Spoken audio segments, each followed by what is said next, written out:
Gremlin here again with another solo episode. I figured I should start reading some more Gremlin stories. You guys keep submitting them, and I've read maybe like 4, if that. I can't keep track. But I feel like I need to start reading more, otherwise you guys won't keep sending them in. So that's what this whole episode is going to be. Just your submitted Gremlin stories. I really appreciate the fact that some of you signed them and then others said, please keep me anonymous. I will respect all wishes, but thank you for making it so abundantly clear. That helps me a lot. Our drink of the episode is, I'm kind of bummed about it.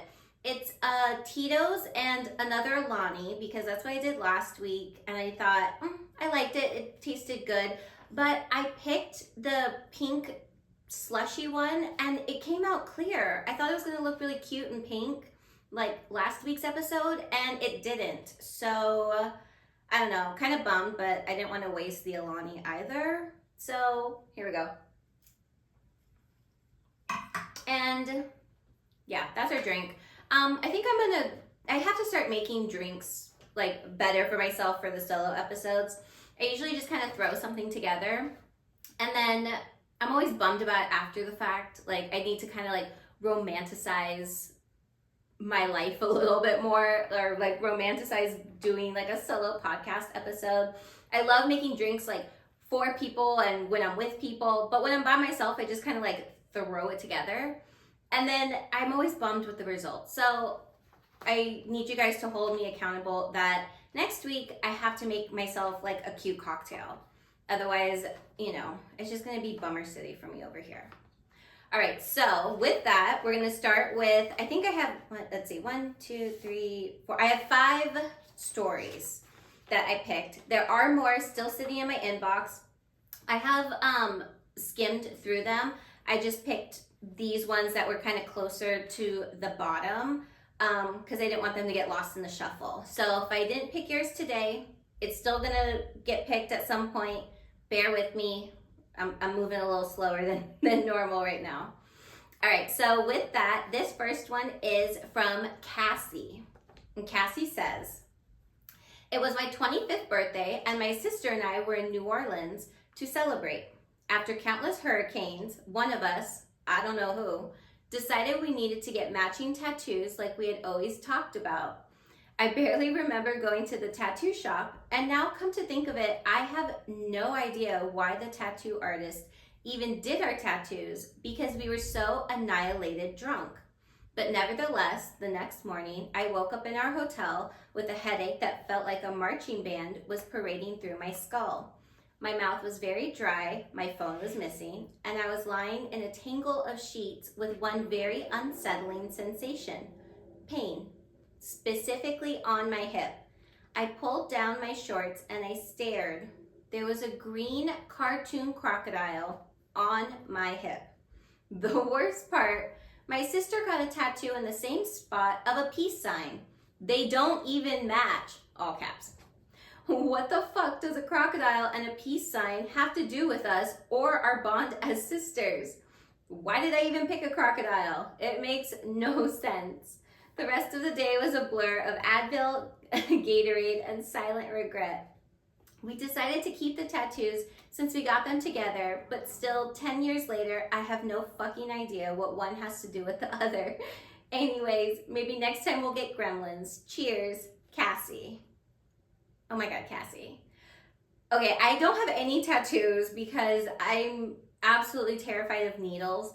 I think that, that works out in mysterious ways because I can imagine I would have gotten a drunk tattoo or 2 at this point. But a cartoon crocodile, I don't know what you were thinking either. And the peace sign, I'm assuming it's like the peace sign, not like 2 fingers holding up a peace. I'm assuming it's the actual peace sign. But I don't know why you guys picked that. And the tattoo artist as well. Like, I remember my first job, I was a receptionist at a tattoo parlor, and they were like pretty strict about, I think you obviously couldn't be drunk, but you couldn't have, I believe it was ibuprofen in your system because it thinned your blood and it would make you bleed like during the tattooing process. So the fact that this guy did this to both of you is absolutely wild. Yeah, girl, I don't know. A crocodile and a peace sign. If you're willing and able to send me those pictures, please do. I'll post them with your permission. But yeah, I would love to see what the little crocodile looks like. But congratulations on your sisterly tattoo. Yeah, I don't have any tattoos because I'm terrified. I was supposed to get, well, not supposed to. My Nana and I had always talked about doing matching tattoos. We never did, and she has since passed. But I do think about possibly getting that tattoo every now and then, but I'm just a big old baby. I'll never do it. All right. So this next one is from Laura. It says, my boyfriend and I have been dating for about a year when we decided to do a weekend getaway going on a vineyard tour. We hit 6 wineries. Ooh. Our shuttle driver was really nice and chill, and our group of 10 started out fun, but slowly became a disaster, like you usually do. Some people were just tasting the wine, while others, including myself, were full on drinking. Somewhere around winery number 4, things went fuzzy, and I absolutely don't remember arriving at winery 5 or 6, just bits and pieces here and there. But as we were leaving the last winery, a little white dog came up to our group, and I, being an absolute dog lover, bent down to greet the dog. But I guess bending down made me sick, and I puked Pinot Noir all over the place, with some landing on the dog. I apologized and shouted, "It's okay, I'm allergic to dogs," as if that's the reason I threw up and not the barrel of wine I had just drank. My boyfriend ushered me to the shuttle with everyone else shamefully following. I passed out on the ride back to the hotel, and the next morning I felt even worse. I wore a hat and sunglasses during checkout so no one would recognize me. Laura. Oh no. I'm like, I don't know why I'm picturing like a little white fluffy Pomeranian that's just like covered in like red and shame. Oh gosh, I don't think I've ever thrown up on an animal. No, I for sure haven't. I feel like that's something I would remember. I have been on a winery tour, but I didn't drink that much wine because I was kind of hungover from the night before.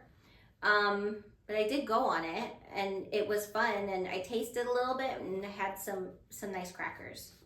So that was a good time. And yeah, I would have gone incognito the next day too, because that is horrible.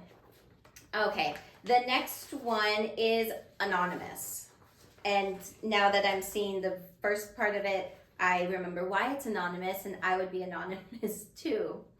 All right, she says, a couple years ago, I was out with some friends for a chill Saturday night at our local bar. I wasn't planning on getting wasted like I did, but at some point during the night, our cocktails turned into shots, and that was that. It usually is. The next morning, I woke up on my friend's couch feeling like absolute shit, but grateful we made it back safely. I checked around for my purse and found it with luckily everything still inside. Those are always the luckiest days, I swear.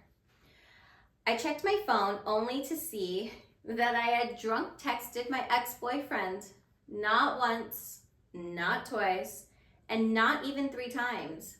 17 times. 17 fucking times. It started with just saying, hey, then I miss you, and then just spiraled into, do you still love me? And all of them had typos. The next 2 messages went undelivered, so I assume he blocked me. I have no idea. I died inside and deleted the text thread and pretended it didn't happen. I never reached out to him, and neither did he. I'm for sure known as his crazy ex-girlfriend now. When I first read that, I felt so bad for you, Anonymous. Oh God, I can imagine like waking up with that like absolute like panic and shame of just being like, oh my God, like I just texted this guy and I didn't even just say, like, just starting with the hey, it's already starting out like kind of iffy, but I miss you and do you still love me? And like, I think I would have done the exact same thing you did. I would have deleted it, pretended it never happened. And if you would have ever said anything to me about it after the fact, I would have just straight up denied it. Like, I have no idea what the hell you're talking about, because that wasn't me.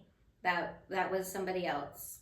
Because that was somebody else. That was your alter ego. That was plotting your goddamn demise. You poor thing. Yeah. When did you say this was? Oh, a couple of years ago. Okay, so yeah, I don't think you'll run into him anytime soon, because it's been a couple of years. I feel like you're out of the woods at this point. Yeah. I don't think I've ever drunk texted an ex. I don't think I have, but if anyone knows that I have, just keep that to yourself, because that's none of my goddamn business. In my head, I've never texted an ex drunk, and we're gonna keep it that way because I can't handle any more embarrassment in my life. Okay, the next one is also anonymous, and I picked this one specifically for my boyfriend. And he'll know why afterwards, and I'll explain it afterwards. But anonymous says, I have a really embarrassing story, so please keep me anonymous. Will do, babe. I have absolutely no idea why, but while at a uni party, I'm assuming uni means university. Correct me if I'm wrong though. But while at a uni party, I had been drinking a lot and decided to bite the guy I had a crush on. We were all talking and laughing, and I fear I became an actual gremlin and just straight on bit this man in the bicep. Everyone stopped and just stared at me. I immediately sobered up and looked at him, and he had a horrified look on his face, rightfully so. I just stared at him and said, sorry. For obvious reasons, we never began dating as I hoped we would, and just typing this out now makes me want to die. You poor, poor baby. Okay, I picked this one specifically because I don't know why, but I know I'm not alone in this. I like to bite him, and it's not like in a sexual way. I just like, if we're sitting on the couch and I just look over and see him, I just want to like bite him. So I do, and he hates it, which he shouldn't, because, you know, it's just me showing love. I think it's a love language. And I know I'm not alone because I keep seeing all over Instagram all these like memes and like funny gifs about how like biting is a love language, and you're just trying to show your love. Why you did it to someone you're not dating though, I don't know. And I don't think I've ever done that either. But I do understand the urge to bite someone. It's weird. I don't know what that is. If someone has like an actual diagnosis for that, because it is a weird thing to just look at somebody and feel like you want to just like chomp on them. But yeah, you know, I'm sorry, girl. At a uni party, that's not something people like here in America in the States normally say. I want to know where you're from. Like, are you from Canada? Are you from like, you know, England or Great Britain, UK, whatever you want to say. But yeah, I'm dying to know where you're from, because uni party isn't something that we say here in the States. So let me know where you're from. And I'm sorry, no judgment here. I bite too, but I don't know why. It's just, I don't know, maybe it's like you see something cute, like when you see something cute, you want to like pinch its cheeks, or like you see a cute animal and you want to hug it and smush it, but obviously not in a violent way. I get it. You know, it's just, sometimes you just want to bite. But, you know, we're just both two gremlins who are, who want to sink our teeth into people. That's okay. All right, and this is the last one. We started with a tattoo story, and we're going to end with a piercing story. So we're ending with needles, starting with needles. We're going full circle here. All right, so last one from Alexandra. She said, while I was drunk, I decided to pierce my own belly button.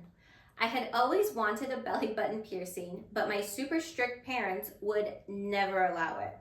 I was 19 and still living at home when they were away for the weekend. I invited a few friends over, one of which had a fake ID, and they brought over assortment brought over an assortment of beverages. Being young and dumb, I mixed a bunch of different alcohols, which I now know is the worst decision. I completely remember the night, shocking, I know, and one of my friends dared me to pierce my belly button. So I did. I got a needle from my mom's sewing kit and sent it right on through my skin. Since I was wasted, I didn't feel anything. But the next morning, it hurt like hell. It didn't help that we had tried shoving an earring through the ridiculously tiny hole. Oh my God, it's like worse and worse. Obviously, that piercing didn't stick, and when I moved out a year later, I got it done by a professional.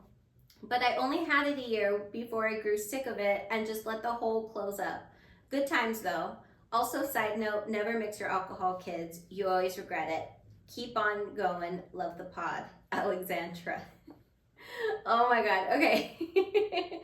So again, terrified of needles. I'm like, yeah, I wouldn't be able to do this. It would freak me out. I do remember when it was my 15th birthday, and my mom had a friend who was a tattoo artist, and in the same vein, a piercer. And I said I want all these different piercings. So for my 15th birthday, that was my present. She took me to her friend and said she can get whatever she wants. So he was like, all right, cool. What do you want? I was feeling really brave and excited, and I was like, I want the top of my ear pierced, I want my belly button pierced, I want my nose pierced, and maybe I want like my lip pierced. Like I was thinking of maybe doing like that little Monroe one. So he was like, all right, cool. Well, let's get started. So we started with the top of my ear. It's right here. I can still feel it. The top of my left ear. And he did it. And I swear to God, I still can remember the feeling of what had happened. He put it through my ear, the top of my cartilage, and I felt this hot warmth come over the side of my face. I thought I was like gushing like copious amounts of blood from my ear, which is an absolute ridiculous statement to say, but that's exactly what I thought in that moment. I thought I was gushing blood out of the side of my head. I flipped the fuck out. It was comical looking back on it, but at that time I thought I was like maybe near death because of blood loss. And I was convinced it was bleeding. I screamed and they were like laughing at me. And they're like, you're not bleeding. You're fine. You're fine. You're fine. I was like, no, I'm not. They showed me in the mirror. They're like, you're not bleeding. You're fine. I was totally fine. I just had like this big ass needle sticking out of my ear. So they put the needle through and then put the earring in. And then I felt so cool. I was like, oh my gosh, that's great. He's like, all right, what next? So your belly button? Because that's the one I really wanted. That's the one I should have started with, to be quite honest. And I chickened out and I said no. And I got 0 piercings after that. And still to this day, so I even, like, I had that earring in for, I don't know, maybe like 5, 6, 7 years. I think 7's even stretching it. That hole is closed up. So I went through all that pain and grief and the tears, because there were tears, for nothing. And I should have started with the belly button, because I think I would have gotten a little more use out of that than I did the ear.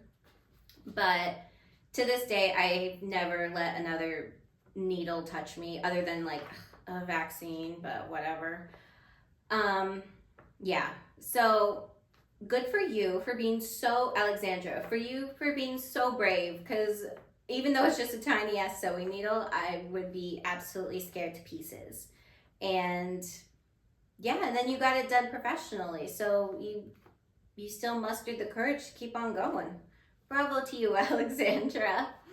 All right, so that was for our gremlin stories. Again, just another solo episode of me just kind of reading, still getting used to doing solo episodes. We are going to have some more guests soon, though. I have some really fun people and some fun ideas and stories, and well, not stories, just talking points lined up that I'm really excited to share with you guys. But yeah, keep on sending in your gremlin stories. You can send them in to emily2gremlinpod@gmail.com. Remember to say whether you want to stay anonymous, whether you want to put your name down. just like Cassie, Laura, and Alexandra did today. And then also give me a follow on TikTok and Instagram, Emily2Gremlin on both. I'm gonna start like putting out like polls and questions to you guys. Also, if I'm gonna do another solo episode and it's gonna be a specific topic, and I want like, you know, your input for you guys to send in some questions, give me a follow.